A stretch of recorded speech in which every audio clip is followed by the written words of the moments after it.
A continuación, diálogos sobre economía humanista.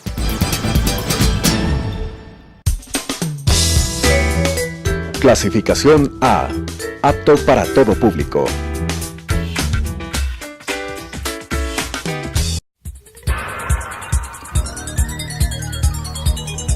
Las opiniones vertidas en este espacio por la producción y dirección del programa son de exclusiva responsabilidad de sus autores y de quienes intervienen en ellos.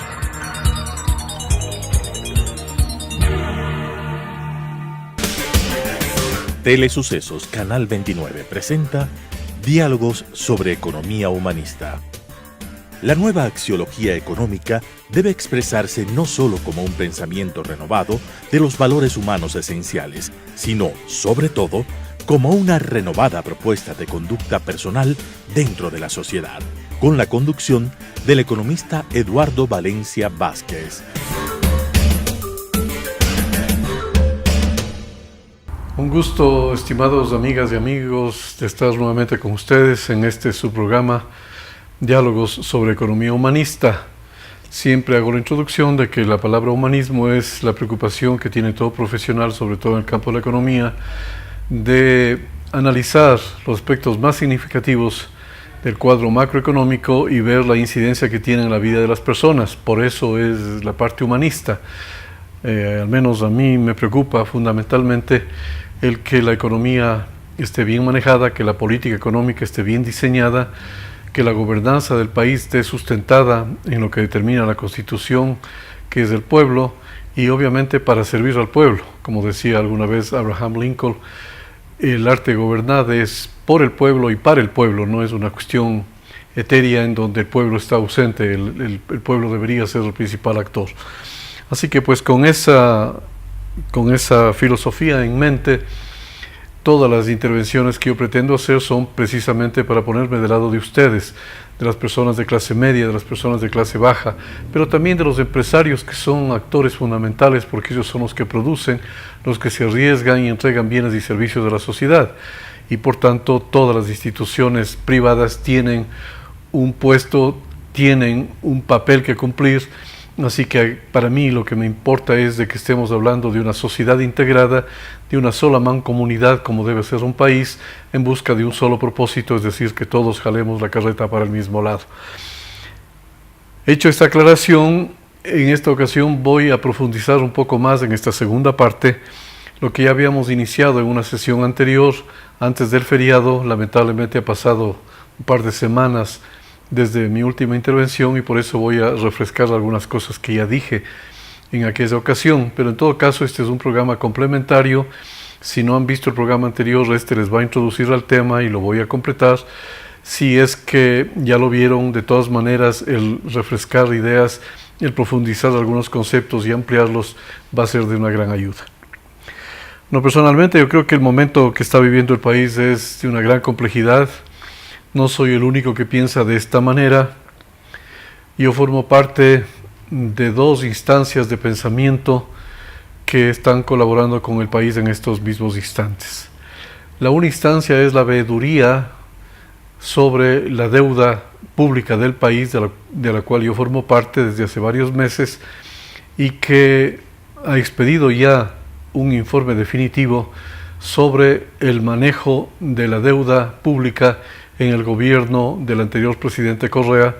en un periodo que ni siquiera es completo, sino solamente desde el año 2012 al 2017, porque por razones de ley no se pudo ir más atrás, aunque hubiera sido deseable. Esa es la una instancia a la que yo pertenezco, pero simultáneamente también formo parte del Foro de Economía y Finanzas Públicas, que es un gremio de 20 economistas de los más connotados y representativos del país, que estamos estudiando, que estamos opinando, que estamos produciendo documentos para orientar a la opinión pública, para que ésta no le coja desprevenida lo que está sucediendo, y también para orientar al gobierno, que obviamente tiene la más alta responsabilidad en el manejo de esta crisis, que ya viene varios años, son más de 3 años de una crisis severa, aunque ya antes del año 2015 ya se veía venir,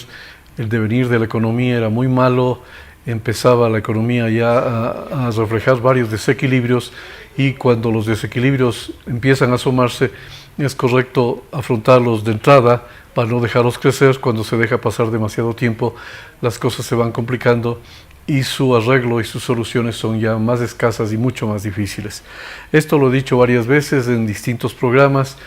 La crisis se ha instaurado ya en el país y se va profundizando. Lamentablemente, Rafael Correa desoyó lo que la Constitución y la ley determinaba. La Constitución en su artículo 290 determinaba que el endeudamiento solo era viable y posible si es que el país no hubiese tenido recursos propios. Esta ley determinaba también que lo deseable es que el gobierno, si es que tuviese que llegar a endeudarse, si es que hubiese tenido que endeudarse, hubiese sido porque no hubo fondos propios, cosa que no es así, porque en ningún periodo de la historia económica del país hubo un gobierno que tuviese tal cantidad de recursos propios provenientes del petróleo y del pago de impuestos de la gente, de tal manera que no hubo necesidad, no debió haberse incurrido en ni un solo dólar de deuda, y por tanto se desoyó, se inobservó esta disposición de la ley. Pero también la Constitución establecía que si ya se llegase a esa instancia de tener que endeudarse, esta solamente podía estar dirigida a la inversión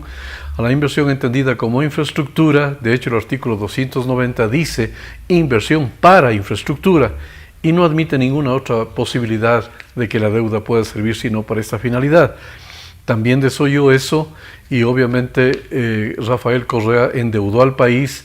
llevó a que el Ecuador contrajera deuda por montos enormes, como lo vamos a ver enseguida, y lamentablemente no solamente para bienes de inversión, sino también para gastos corrientes, lo cual estaba expresamente prohibido por las disposiciones constitucionales y legales. Todo esto está recogido en el informe que la Contraloría General del Estado emitió hace aproximadamente un mes, con un informe ya definitivo, que cuando este es definitivo es de obligatorio cumplimiento por parte de las instancias públicas a las que se les endilga responsabilidades. Las principales recaen en el expresidente de la República, en los exministros que le acompañaron y en los exdirectivos del Banco Central del Ecuador, que también tuvieron participación en esas decisiones. Como digo, la Contraloría ya emitió un informe y en ese informe se establece que en el año 2016 ya se había sobrepasado el monto de la deuda en relación al Producto Interno Bruto,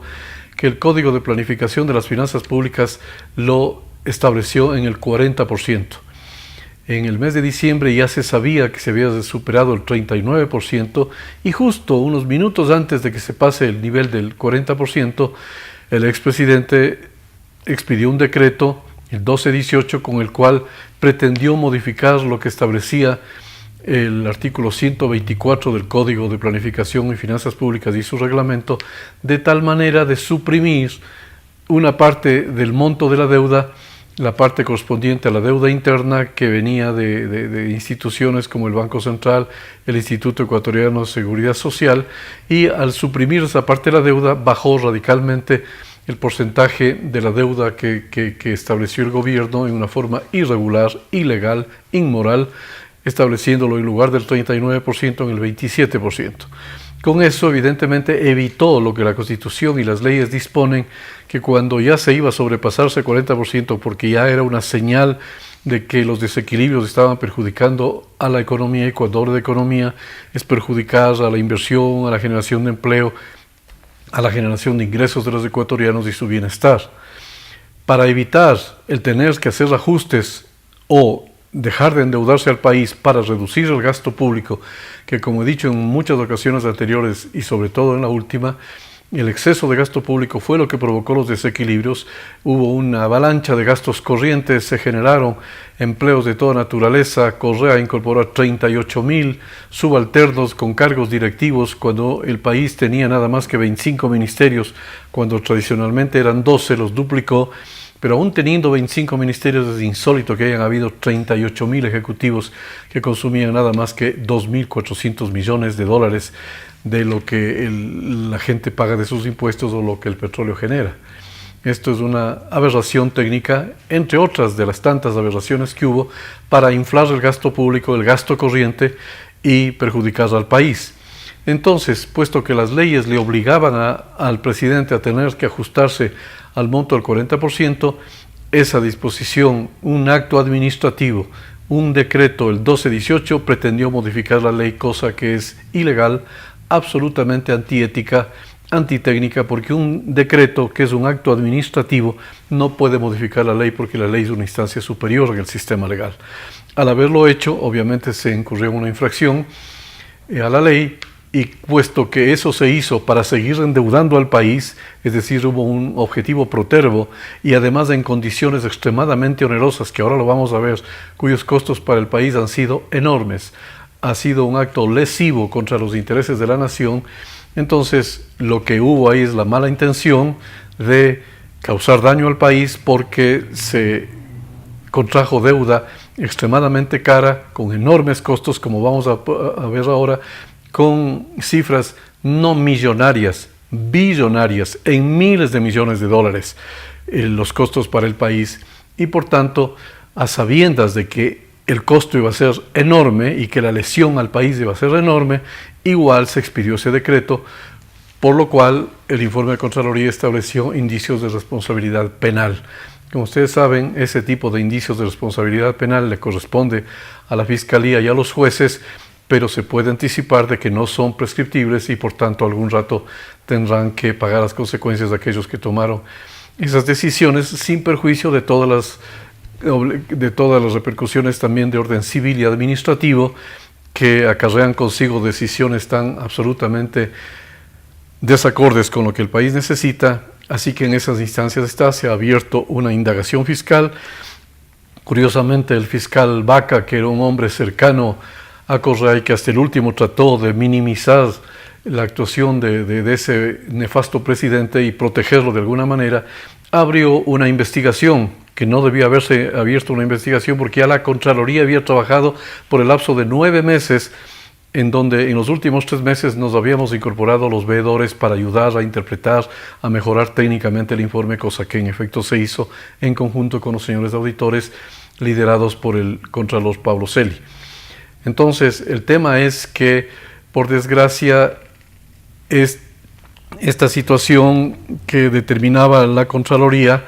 que tiene el carácter de irrevocable porque es una instancia final, es la única institución pública que puede determinar los volúmenes de deuda, las proporciones, ver si es que se ha ajustado la ley y cuáles son las implicaciones económicas y los costos para el país. Ese informe obviamente era de carácter obligatorio, no podía ser interpretado ni tampoco impugnado, y por tanto las sugerencias que ahí se hacían de que se derogue el decreto de 1218 porque un acto administrativo no puede modificar la ley, cuando se pedía a las autoridades del Ministerio de Finanzas y del Banco Central que se ajusten a los parámetros técnicos, no se hizo. La actual ministra de Economía y Finanzas ha tratado de impugnar y de echar abajo ese informe de los datos extraoficiales que conocemos, y yo por ser parte de la auditoría los conozco de cerca. Ahora no me voy a referir a ello. El día jueves vamos a tener una reunión todos los veedores para tratar el tema, que es de extremada gravedad, porque la señora ministra está obligada al cumplimiento, tenía que echar abajo ese proyecto, ese decreto a través de un proyecto que mande al presidente de la República pidiendo su derogatoria, y también tenía que ajustarse a todas las variables que determinan cuáles son los orígenes de cada decisión económica y cuáles constituyen financiamiento y cuáles no. Por ejemplo, las preventas de petróleo a empresas chinas fue considerada como una operación comercial, a pesar de que se cobraba intereses, se pagaba en efectivo o en especie, se ignoró el petróleo ecuatoriano como garantía, incumpliendo lo que la ley decía, que es un bien inalienable, que no se puede ignorar, y tampoco las empresas públicas que lo hicieron tenían facultades para incurrir en ese tipo de endeudamientos, y peor poniendo como garantía el petróleo en las condiciones onerosas más grandes de la historia económica del país, porque cuando en algún gobierno anterior se pretendió hacer algo parecido en una que se llamó la facilidad petrolera, toda la izquierda ecuatoriana, supuestamente a los que defienden a los intereses de la sociedad más pobre, se opusieron a tal mecanismo. No obstante, en el gobierno llamado de la Revolución Ciudadana, mal llamado porque no, de revolución ni de ciudadano tuvo nada, fue más bien un nacionalsocialismo del siglo XXI, con todos los rasgos fascistas que eso implicó. Lamentablemente, supuestamente en defensa de los pobres, y no observaron ese tipo de cosas, se siguieron obteniendo recursos por facilidades petroleras, se siguió acudiendo al mercado financiero para obtener enormes volúmenes de deuda, y por tanto, y no observando lo que el artículo 124 establecía como tope, el 40%, no se los respetó, se siguió endeudando al país. El expresidente, que es el sofista más grande, el mentiroso más grande que ha pasado por la historia política y económica del Ecuador, minimizó el asunto y burlonamente acusó a todos los que habíamos dicho hasta ese entonces de que se había infringido la ley, entre ellos refiriéndose al informe de Contraloría, que estaba muy bien hecho, que estaba impecablemente diseñado, escrito y detectado la gravedad del problema.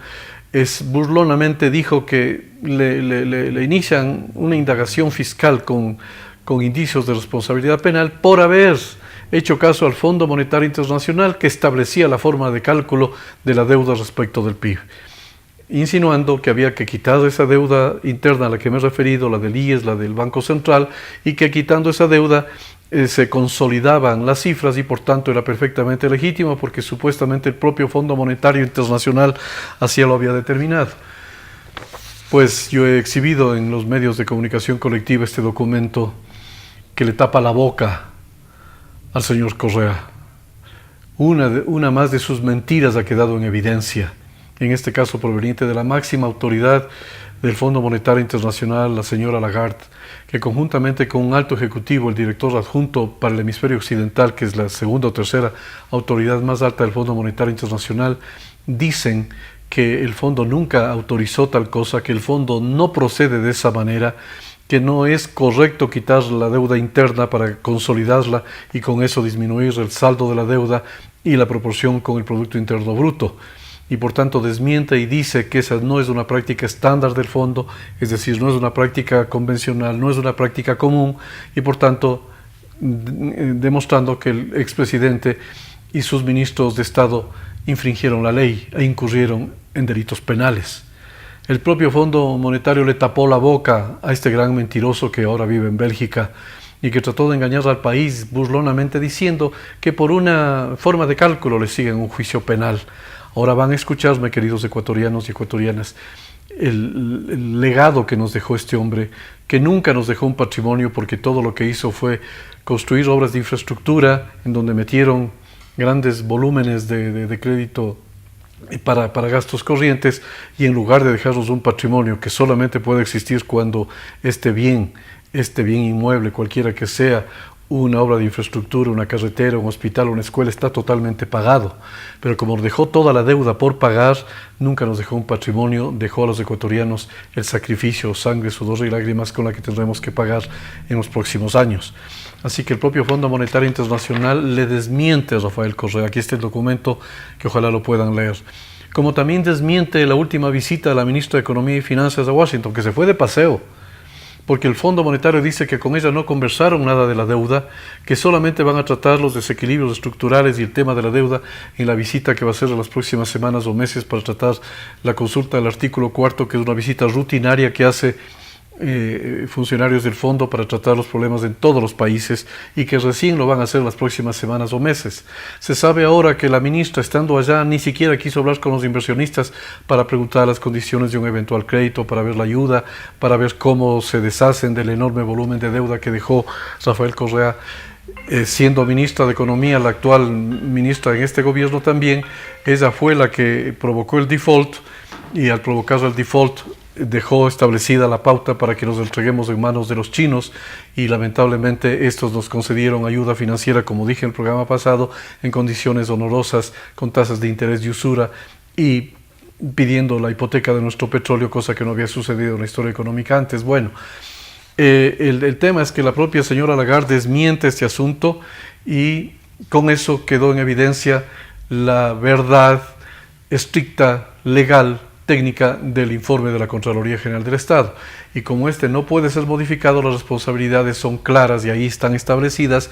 la derogación del decreto, el hecho de que ahora las preventas petroleras no puedan ser consideradas operaciones comerciales, sino auténticas operaciones de deuda, y como la deuda, el saldo ya en respecto al PIB ha sobrepasado lo que la ley determina, cualquier operación de deuda es ahondar en esa vulneración de ese indicador, cosa que ha ocurrido en la gestión de la ministra actual, porque en estos días, los primeros días de mayo, acaba de hacer una nueva operación de preventas petroleras, es decir, nuevo endeudamiento, que ahora hace incrementar la proporción de la deuda respecto al Producto Interno Bruto, y no observando la ley, ahora sí con responsabilidad personal en este gobierno, como ya antes lo hizo el anterior ministro de la Torre, que también incurrió en las mismas prácticas de los ministros anteriores y del expresidente Correa, porque pareciera que todavía había representantes suyos en el gobierno actual.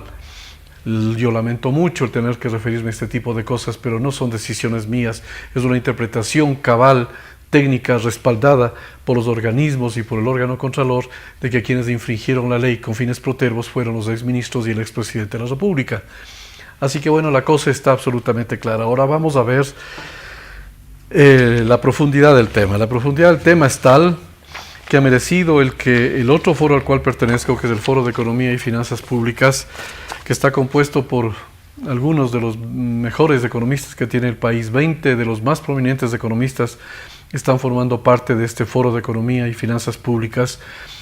y con el afán de contribuir al país, puesto que cuando uno tiene una profesión que se refiere al campo macroeconómico tiene la obligación de opinar, y así lo hicimos. Ni bien empezó la gestión del presidente Moreno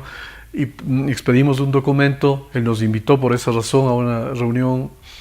en la ciudad de Guayaquil a 4 representantes de los 20, y le hicimos conocer de nuestras preocupaciones de cómo se había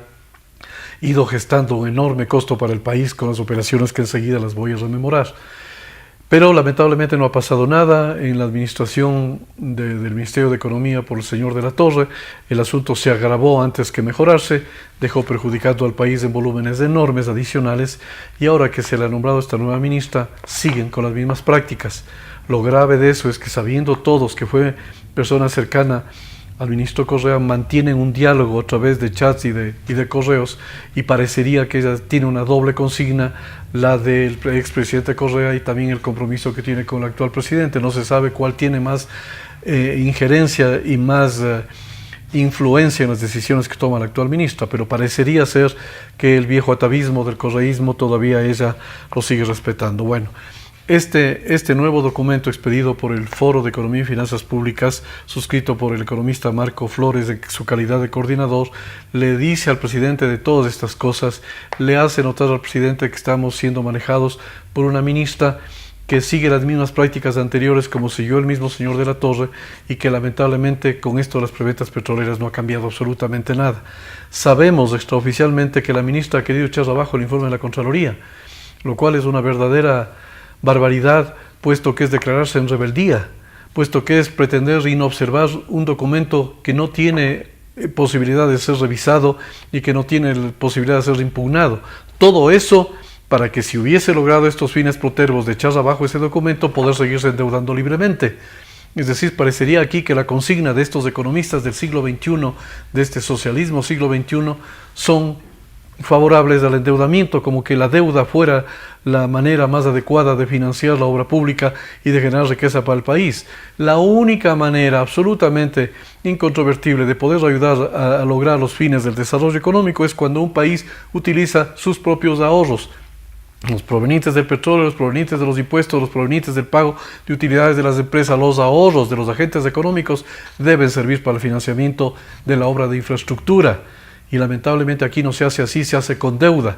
Y lamentablemente no todo va a la inversión, aunque la Constitución es clara de establecer que el financiamiento solo puede ser para obras de infraestructura, pues aquí le dieron la determinación de que la infraestructura pueden ser elementos que sirvan para el gasto, para el funcionamiento de un hospital, es decir, pagar a los enfermeros o a las enfermeras en lugar de que sea dirigido el financiamiento para la construcción de hospitales. Bueno, todas estas inobservancias de la ley han establecido que el costo para el país se establezca ya en la posibilidad de que llegue en una primera instancia, puesto que no había necesidad de generar deuda, solo el pago de deuda por las contrataciones y emisiones de bonos y los pagos que se hacen al financiamiento a través de preventas petroleras puede pasar los 12.000 millones de dólares en este lapso de los 10 años. 12.000 millones de dólares de una cantidad demencial que ni siquiera es la única. El Foro de Economía y Finanzas Públicas está afinando el estudio porque no se admire que en los próximos días o semanas se publicará una cifra todavía mucho más grande que esa. Las responsabilidades están en Correa y sus exministros y lamentablemente en algunos ministros del actual gobierno. Por más buena voluntad que tenga el señor presidente, si se rodea de gente que no sabe del asunto o que si sabiendo lo hace con mala intención de endeudar al país con los costos monumentales que eso significa, el que corre peligro es la estabilidad del propio gobierno actual. Yo no deseo eso para nadie. Ojalá y Dios quiera que el señor presidente de la República se rodee de gente que le haga ver estas cosas, que lea los documentos del Foro de Economía y Finanzas Públicas, que atienda a las opiniones del Contralor, porque ahí está la verdad en defensa de los intereses del país. Defendiendo la economía, defendemos a la gente pobre y a la gente de clase media que son ustedes. Las opiniones vertidas en este espacio por la producción y dirección del programa son de exclusiva responsabilidad de sus autores y de quienes intervienen en ellos.